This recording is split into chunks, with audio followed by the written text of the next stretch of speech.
13곳 직접 수사부서 폐지를 골자로 한 검찰 직제 개편안이 확정되면서 중간 간부 인사의 방향은 사실상 결정이 된 것으로 보입니다. 때마침 윤석열 검찰총장은 총장실의 원탁을 없애버렸고요. 손발에 다 달려나갔으니 이젠 간단한 보고만 받겠다는 뜻일까요? 대검찰청의 취재기자 나가 있습니다. 임성재 기자, 지난해 윤석열 체제가 출범하면서 약진했던 이른바 특수통 검사들은 불만이 많겠습니다. 확정된 직제 개편안은 형사공판부 강화와 직접수사 축소로 요약할 수 있습니다. 실제 법무부는 민생과 직결된 업무에 전념해온 검사들을 우대하겠다는 뜻을 밝히기도 했는데요.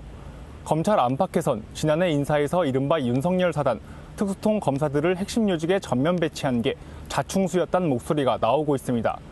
주요 보직에 오르지 못한 인사 대상자들이 그동안 소외감을 느낄 수밖에 없었다는 건데요.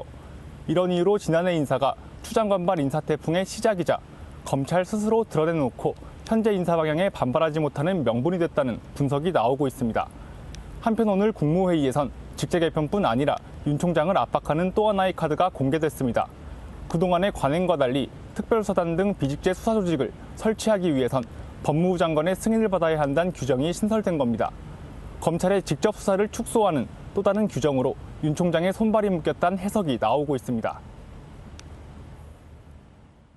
검찰에 대한 압박이 커지고 있는데 윤 총장의 업무 환경에도 어떤 변화가 있었다고요? 네, 지난 8일 검찰 고위 간부 인사 뒤 윤 총장은 집무실에 있는 원탁과 의자를 뺀 것으로 전해졌습니다. 이런 윤 총장의 결정은 대검 신임 참모들에겐 일종의 메시지로 받아들여지고 있는 것으로 알려졌는데요.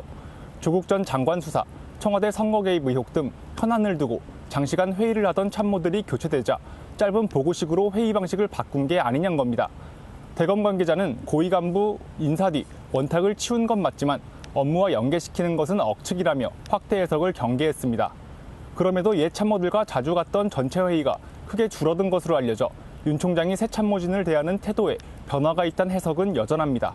지금까지 대검찰청에서 MBN 뉴스 임성재입니다.